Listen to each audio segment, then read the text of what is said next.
We can see percentage of Americans wearing masks outside the home. Only a few points more for women than men. But the main story here, as far as it goes in terms of the election, attitudes and behaviors related to COVID-19 by party and gender. Now, I am a bit upset that Gallup didn't include independent voters, because that could show that Trump is on track to win. If it turns out 30 or 40% of independent voters feel safe and are ready to return to normal, then they're probably going to go out and vote. But of course, just because they're independent doesn't mean they will support Trump. They may actually go and support Biden, because for Biden as well. So they don't show this. Check it out. Democratic men ready to return to normal activities right now, only 5%. Democratic women, only 3%. Get up. Majorities of both Democrat men and women are avoiding public spaces, 70% and 73%. Then you take a look at Republicans, and it's inverted. Republicans, only 31% are avoiding public places. 64% of Republican men are ready to return to normal, and 54% of Republican women. Think about what that means for voting in person, which will be happening in most places. Universal mail-in voting is only affecting a few states. This means Republicans don't care. They're going to go out, they're not going to care about masks, and they're going to vote. And the ones that do vote by absentee also probably not going to care. But this suggests, at least in my opinion, Democratic men and women are very unlikely to go out and vote, more likely to vote in person, and The Atlantic and the New York Times note this. In a story from The Atlantic, how voting by mail could cost Biden the election. I kid you not. While in-person voting looks safer than expected, mail-in voting looks more dangerous, not because of fraud, but because of human error and partisan politics. Are you kidding me?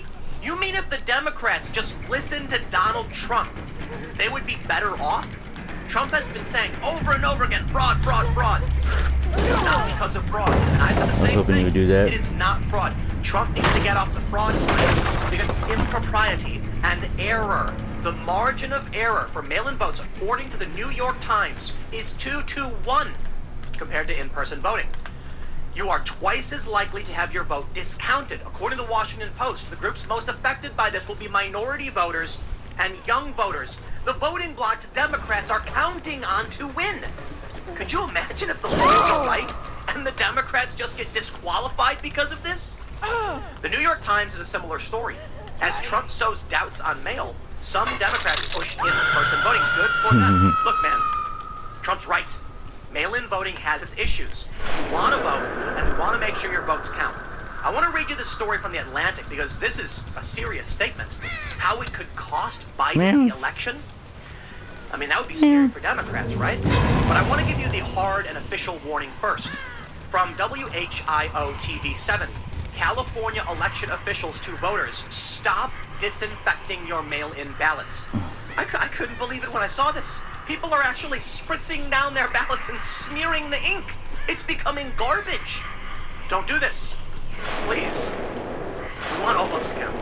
I think, I like Trump for the war stuff. Like he's got these peace deals he's pulling out of the Middle East.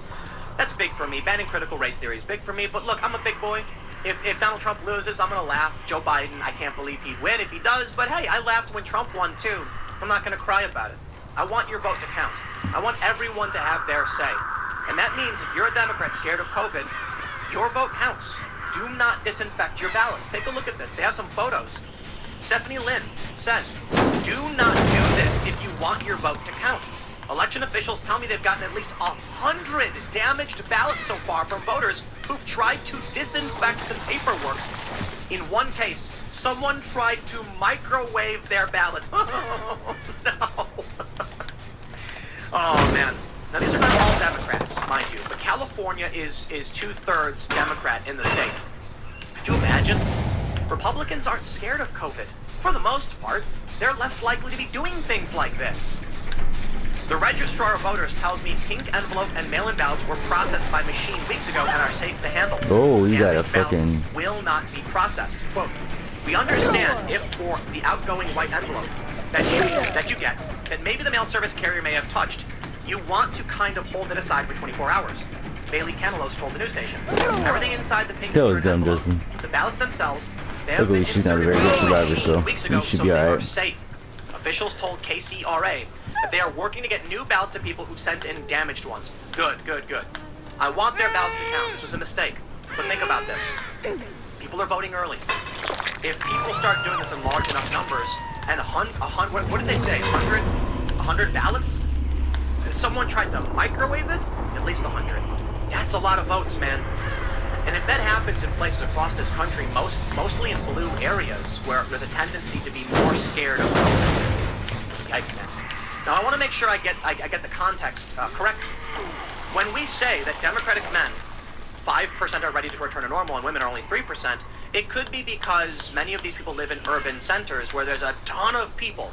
For a Republican who lives in a rural area, getting back to normal might mean driving 5 miles or 15 miles to go to the grocery store. In which case, you're barely around people at all. And normal for you is, you're not really around people. Whereas for people who live in big cities who tend to be Democrats, you walk out the front door and there's people everywhere. So that could be a huge factor here. And that's why many of these Democrats might be worried about going and voting in person, because the density, the population density is massive.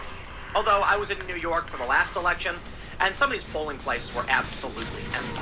But here's the story for the Atlantic. Mail-in voting could be the demise of the Democrat Party's chances. Take a look what they say. As the coronavirus pandemic fanned across the country in the spring, Democrats looking ahead to the presidential election urged people to stay home in November and vote by mail. Minnesota's Secretary of State encouraged all eligible voters to cast their ballot by mail. Virginia Governor Ralph Northam told every Virginian who can vote by mail to do so. The instruction echoed from Pennsylvania to Nevada, where Steve Sisolak said, "We prefer that people stay home, especially if you're in a vulnerable situation."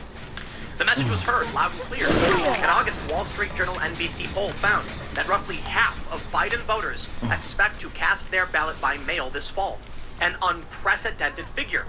And you might ask, why not? Mail-in voting reliably expands the electorate with minimal fraud, without forcing people to queue with strangers and chance transmitting a deadly virus.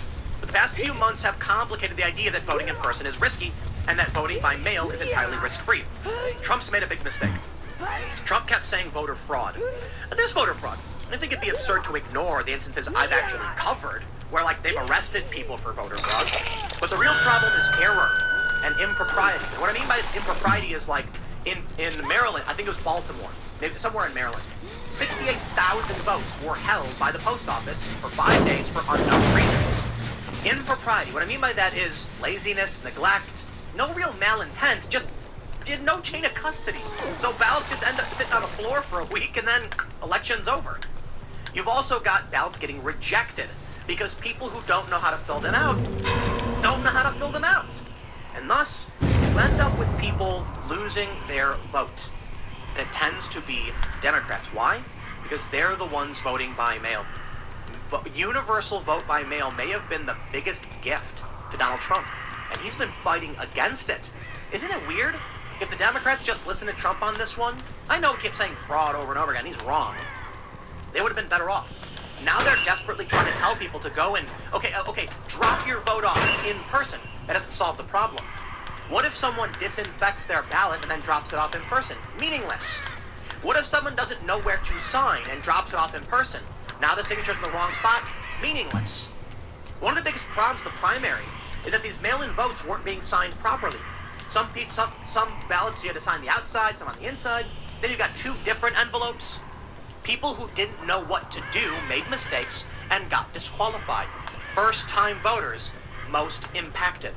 Now maybe that's bad for Trump because Trump is getting a bunch of people to vote for the first time. But they're voting in person, man. They're going to show up in person and be told, here's what you do and here's how you do it. And they're going to say, okay, many of them are going to press a button on a screen and walk out. The Democrats voting by mail, man, they're going to regret it if they don't already. Voting in person, this is the Atlantic again, is probably not as dangerous as Democratic leaders initially feared. Since the CDC urged Americans to wear masks in public, no major outbreaks have been traced to voting queues. Experts now say that voting with a mask is no more dangerous than going to a grocery store with a mask on, something millions of Americans do every week. Evidence of the safety of in-person voting spans the world. South Korea, where public mask wearing is nearly universal, held a national parliamentary election in April with its highest turnout in 3 decades. No outbreaks there. Thank you. I have been saying this over and over again, and if people just listened, the Democrats would have been better off. They say Tim Pool is right-wing. I'm trying to help you guys, man. I want everybody's vote to count. I really do. I really, really do. It just feels like they are adamant in their narrative that they're correct. It's you know what, man? It's like when you're trying to warn someone, like, I wouldn't do that if I were you, because if you stick that fork in that thing, you know, something bad's gonna happen, and they're like, I know what I'm doing. And then you watch the bad thing happen, and you're like, oh, I wasn't being mean, I wasn't lying, I was telling you, like, it's gonna backfire. Well, now the Atlantic, the New York Times, they're telling us these things, as if my word wasn't good enough. Apparently it's not, because I'm just some random YouTuber. Fine, that's fine, I don't care. But I'm happy to see that the Atlantic is pointing out the exact same thing I've been saying since the start of this. There are real errors It was over here, when it wasn't comes to mail-in voting. Unfortunately, the media was late to pick this up. The Democrats ran with whatever narrative was in front of them, and now they are more likely to be disenfranchised. And I really do think it's a problem. Because when it comes to election night, when it comes to election day, or month or whatever, when you have thousands of people tweeting like, dude, where's my vote? This is BS. Why was I disqualified? Well, then what do? Is the left going to argue that we should reinstate all of their disqualified votes? Trump's going to say, no way, the election's over. That's your fault. And he's right. If you encourage people to do this without giving them proper instruction and it leads to widespread error, that's your fault. As the Atlantic said, we know it's safe to vote in person. Please, be safe, wear your mask, social distance, and vote in person, everyone. I don't think it matters what I say, though, because the left is going to say, oh, Tim's wrong about this, oh, people don't feel safe. Okay, man. All right. While in-person voting looks safer than expected, mail-in voting looks more dangerous, not because of fraud, but because of human error and partisan politics. Mail-in votes require several steps, and different steps in different locations, including postmarking the ballots, signing in various places, and using the proper number of envelopes. For that reason, it can confuse first-time voters, and even experienced voters used to queuing at local high schools. 2 studies, the 2018 midterm elections in Florida and Georgia, found that young and minority voters are especially likely to have their mail ballots rejected. Both of those voting groups skew Democratic. Well, Republicans, you will be granted the opportunity to say, I hate to say I told you so, on November 10th or whenever, when we finally realize the mail-in votes just didn't turn out for Joe Biden. If Joe Biden is polling comparably to Hillary Clinton, and he's kind of doing better, you have to factor in the margin of error, which in some polls shows that Trump and Biden are actually, they could be close, because the margin of error is at like 6% in one NBC poll. But imagine this. Imagine the mail-in voting margin of error. If half of Joe Biden's voters, 30 plus million, vote by mail, and then we end up seeing 2 to 5% failure rate for mail-in votes. I'm just gonna let you out, but okay. Fuck it. A million plus votes. Around a million. Maybe not enough to lose him the national popular vote.